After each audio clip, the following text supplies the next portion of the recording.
Pierre Kupferman. Et si l'on roulait au diesel mais sans polluer? Ça nous vient de l'équipementier Bosch.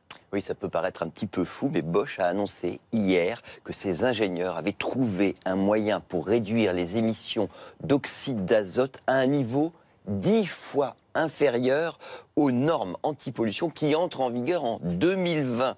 Pour prouver que cette fois, la réduction des émissions, elle fonctionne en permanence, qu'on peut à tout moment, quelle que soit la façon dont on conduit, qu'on appuie à fond sur le champignon, qu'on soit dans les embouteillages, que ça fonctionne tout le temps. Ils ont fait venir des spécialistes dans une des villes les plus polluées d'Allemagne, Stuttgart.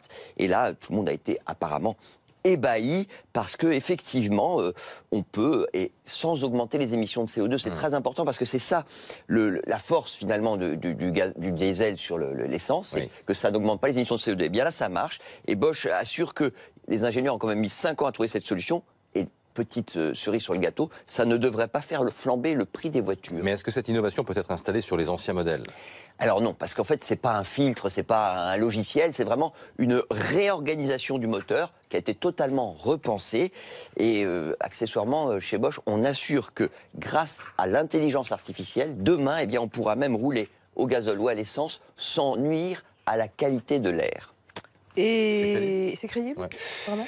Pour ceux qui n'ont pas suivi tous les épisodes du Dieselgate, on va rappeler que Bosch a été largement impliqué dans le scandale, puisque ce sont ces logiciels qui étaient mis en cause.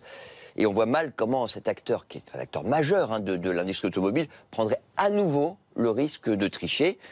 Bon, ce serait vraiment suicidaire. Donc voilà. Mais en même temps, c'est vraiment la question qu'on peut se poser. Est-ce que cette innovation peut renverser la tendance? Parce que les automobilistes, ils ont été échaudés quand même. En Allemagne, il faut savoir, la part du diesel dans les ventes de voitures neuves, elle est tombée à 32%. Et pour vendre un modèle d'occasion, eh bien, il faut carrément aller le brader. Certains vont aller le vendre en Pologne, en Roumanie, en Bulgarie. Alors en France, on n'en est pas là. Mais d'une façon générale, dans les pays développés, ça va vraiment être très très compliqué de redonner ces lettres de noblesse au diesel.